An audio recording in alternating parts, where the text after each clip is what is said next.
आज हम करेंगे सूझ या अंतर्दृष्टि का सिद्धांत। अब देखो, सबसे पहले हम बताते हैं कि सूझ या अंतर्दृष्टि का सिद्धांत क्या होता है। जैसे सूझ होना, किसी भी चीज के लिए जो है हमें एकदम से हमारे दिमाग जैसे आइडियाज आते हैं ना, अचानक से कोई समस्या आ जाए और उसका समाधान ढूंढने के लिए अचानक से हमारे दिमाग में जो आइडियाज आते हैं, ठीक है, तो हम उनको क्या करते हैं, हाथों हाथ उनको जो है वो एक्टिव भी करते हैं। तो वो होते हैं जैसे सूझ या अंतर्दृष्टि के सिद्धांत के अंदर आते हैं। तो सबसे पहले देखो, जैसे इनको दिया किसने था, देने वाले वैज्ञानिक तो वर्दीमर थे। वर्दीमर जो नाम लिखा हुआ है, इस सिद्धांत को देने वाले व्यक्ति तो ये थे वर्दीमर, लेकिन प्रयोग किसने किया था, कॉहलर ने किया था। और कॉहलर ने भी किस पर प्रयोग किया था, वन मानुष थे जिनका नाम सुल्तान था, उन पर किया था। और कॉफका जो थे, इन्होंने एक बुक लिखी थी गेस्टाल्टवाद। उस गेस्टाल्टवाद की बुक के अंदर जो है उन्होंने कॉहलर के द्वारा किए गए प्रयोग को जो है उन्होंने बताया था। उसके बाद ही ये जो सिद्धांत है सामने आया था। पहले किसी को भी इस सिद्धांत के बारे में पता नहीं था, लेकिन जब कॉफका ने किताब लिखी, गेस्टाल्टवाद से रिलेटेड बुक थी, उसके अंदर जो है वो इन्होंने कॉहलर और वर्दीमर के बारे में लिखा कि वर्दीमर ने ये सिद्धांत दिया और कॉहलर ने इस सिद्धांत को मतलब बताने के लिए जो है वो एक प्रयोग किया, सिद्ध करने के लिए। तो प्रयोग करने वाले कॉहलर थे और प्रतिपादक कौन थे, वर्दीमर थे।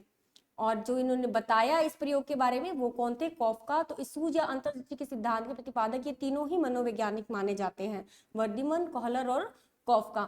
अब इस सिद्धांत को क्या कहा जाता है, पूर्णाकार है, समग्राकृति है, ठीक है। इसके अंदर एक चीज होती है कि पूर्ण से अंश की ओर चलता है। मैंने आपको शुरू में जो है वो अधिगम के सिद्धांत बताए थे, उनमें पूर्ण से अंश की ओर, संश्लेषण से विश्लेषण की ओर, तो वो सारी चीजें जो है वो इसके अंदर सक्सेस होती दिखती है सूझ या अंतर्दृष्टि के सिद्धांत के अंदर। सबसे पहले तो देखो, ये जर्मनी के गेस्टाल्टवादी थे, ठीक है। तो ये वहीं का एक शब्द है, उन्हीं की भाषा का, गेस्टाल्टवादी। तो इनको इसी वजह से गेस्टाल्टवादी भी कहा जाता है क्योंकि जर्मन के थे। और इस सिद्धांत को भी क्या है, इन्हीं के नाम के अकॉर्डिंग ही दे दिया, गेस्टाल्ट का सिद्धांत। तो कई बार गेस्टाल्ट का सिद्धांत भी पूछ लिया जाता है कि किसने दिया था। तो यदि तीनों का नाम आता है तो पहले टिक आपको वर्दीमर को देना है, क्योंकि इस प्रतिपादक जो थे वो यही थे, ठीक है। और अगर तीनों का नाम इकट्ठा भी आता है, कई बार तो तीनों का इकट्ठा आता है तो आपको उस पर टिक करना है। फिर देखो, अंतर्दृष्टि या सूझ एक प्रकार की मानसिक योग्यता है। इसमें जैसे आप छोटे बच्चे नहीं होते, छोटे बच्चों को आप जैसे वो कुछ खिलौने होते हैं जोड़ने वाले, ठीक है, जोड़ने वाले खिलौने देते हो तो सारे बिखेर के रख दो, वो क्या करेगा, अपनी अंतर्दृष्टि या सूझ से क्या करेगा, कुछ ना कुछ उसको बनाने की कोशिश करेगा। और जब वो बन जाता है तो नेक्स्ट टाइम वो क्या करेगा, उसको अपने आप ही बना लेगा, उसको अभ्यास की जरूरत नहीं पड़ेगी। तो वो होता है सूझ का सिद्धांत। और सूझ के सिद्धांत में सबसे बड़ी बात ये होती है कि जब आप अपनी सूझ का इस्तेमाल करते हो ना किसी काम को करने के लिए जो आपने कभी सीखा नहीं है, तो वो हमें हमेशा याद रहता है, हम कभी नहीं भूलते उस चीज को, ठीक है। तो जो सूझ का सिद्धांत है वो हमेशा ध्यान में रहता है। और इसी वजह से जो ये बहुत ज्यादा पावरफुल भी सिद्धांत है। बच्चों को भी आप किसी भी तरह की कोई समस्या दे देते हो तो बच्चे अगर उसको खुद खोजने की कोशिश करेंगे ना तो वो हमेशा उनको याद रहेगा। तो अंतर्दृष्टि या सूझ एक प्रकार की क्या है, मानसिक योग्यता है। जैसे आप रीजनिंग नहीं करते हो, हर तरह में क्वेश्चन अलग अलग आते हैं, तो आप उनमें हर तरह से अलग अलग दिमाग लगाते हो कि हाँ शायद ये इस तरह से हो जाए, शायद ये इस तरह से हो जाए। कोडिंग डिकोडिंग है, उसके अंदर भी हम अलग अलग तरह से चलते हैं, कभी वो राइट साइड से दे देता है, कभी वो लेफ्ट साइड से देता है। वो हमारे मानसिक योग्यता है कि हम उसको किस तरह से सॉल्व करते हैं।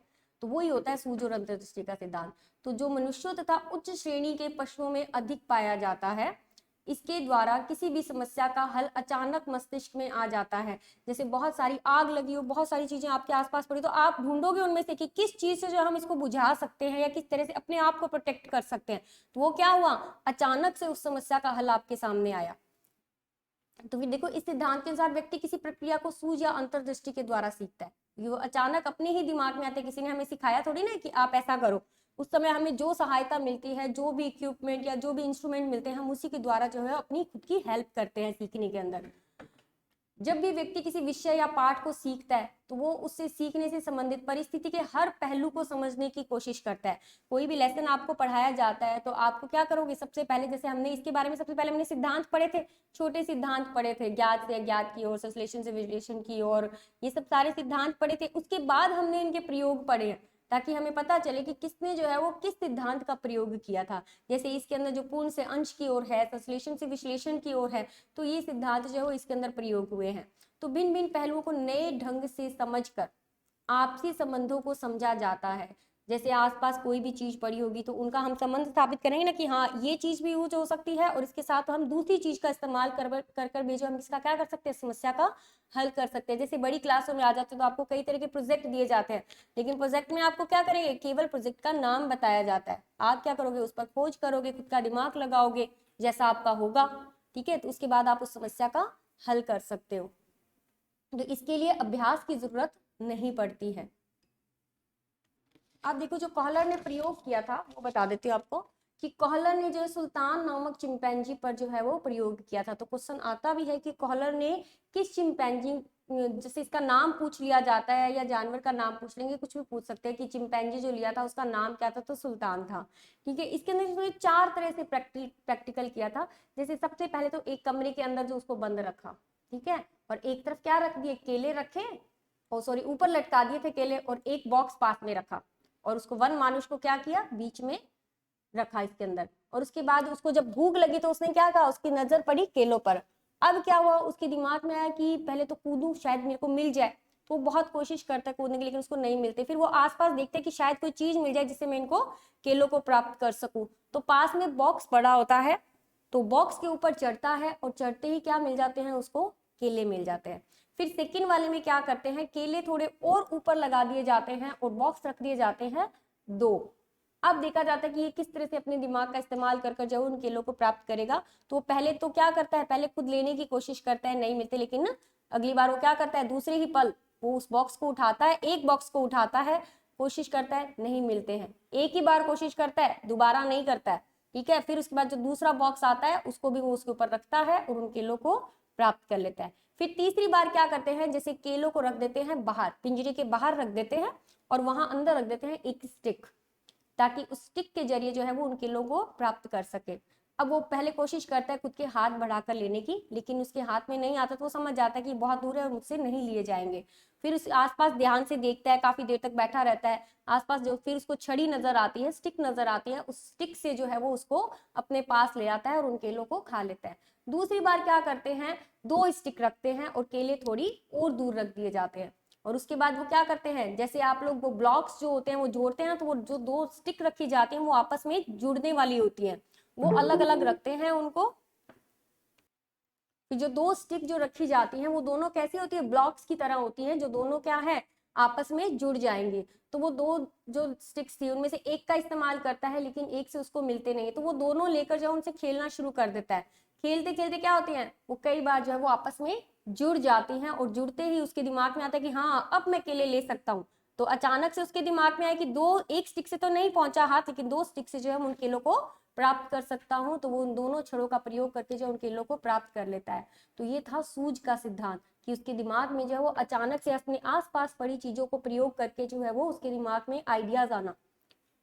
उससे क्या करेगा, वो नेक्स्ट टाइम अगर ऐसा कुछ होगा ना तो वो कुछ नहीं देखेगा, वो सीधा आसपास देख के उस टेबल को रखेगा, चाहे उसका हाथ पहुंच रहा है चाहे नहीं पहुंच रहा है, वो ये कोशिश ही नहीं करेगा, वो सीधा टेबल रखेगा और ऊपर चढ़कर ले लेगा। अगली बार अगर 2 स्टिक रखी होगी ना तो पहले एक स्टिक का इस्तेमाल नहीं करेगा, वो दोनों स्टिक को एक साथ जोड़ेगा और वो केले ले लेगा। तो ये था सूझ और अंतर्दृष्टि का सिद्धांत। अब इसमें देखो शिक्षा में क्या महत्व होता है इसका। सीखने में लक्ष्य की स्पष्टता और अभिप्रेरणा एक महत्वपूर्ण भूमिका निभाती है। लक्ष्य क्या था उसका, केले थे, ठीक है, तो उसको स्पष्ट दिख रहा था कि मुझे केले प्राप्त करने हैं। और अभिप्रेरणा का काम कौन कर रहा था, अभिप्रेरणा जो है उसके आसपास कोई भी चीजें जो पड़ी है जिनका प्रयोग वो कर सकता है, वो उसके लिए अभिप्रेरणा थी। जब कोई वस्तु पढ़ाई जाए अथवा उसे सीखने के लिए कहा जाए, तब उसे अपने समग्र रूप से ही बच्चों के सामने प्रस्तुत किया जाना चाहिए। यानी कि सारी जितनी भी कंडीशंस होती है ना वो सारी की सारी सामने रख देनी चाहिए। जैसे एक बच्चे को आप फूल के बारे में पढ़ाना चाहते हो, फ्लावर के बारे में पढ़ाना चाहते हो, तो सबसे पहले उसे आप पूरा फ्लावर दिखाइए कि ये फूल होता है, ठीक है। उसके बाद उसके छोटे छोटे चीजों के बारे में बताइए। जब बच्चे ने फूल ही नहीं देखा होगा तो उसके बारे में अंदर उसकी जैसे लीव्स हैं और भी बहुत सारी चीजें होती हैं जैसे फ्लावर्स के अंदर, तो उनके बारे में उसको कैसे पता चलेगा जब उसने फ्लावर ही नहीं देखा। तो सबसे पहले उसको पूरी कंडीशन या पूरा विस्तार बताया जाता है, किसी चीज का समग्र रूप बताया जाता है, ठीक है। तो जैसे आपको कोई लेसन पढ़ाना है तो आप सबसे पहले उस लेसन के बारे में ऊपर ऊपर से बताओगे कि हाँ इस लेसन के अंदर ये पढ़ेंगे।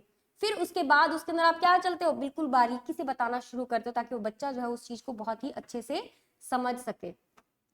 फिर उसके बाद है कि बच्चों में सीखने की इच्छा और रुचि पर्याप्त मात्रा में बनी रहे, इसका भी ध्यान रखना पड़ता है। ठीक है, कि उसकी रुचि भी बनी रहे, वो खेल खेल भी पाए उसके अंदर। कई बार होता है ना कि जैसे खेल के माध्यम से भी बच्चों को सिखाया जाता है, तो उसमें क्या होता है, बच्चों की रुचि डेवलप होती है उसके अंदर। फिर सूझ का सिद्धांत सबसे बड़ा योगदान कौन सा होता है, सीखने की प्रक्रिया में बौद्धिक शक्तियों को अपना उचित स्थान दिलाने को लेकर है।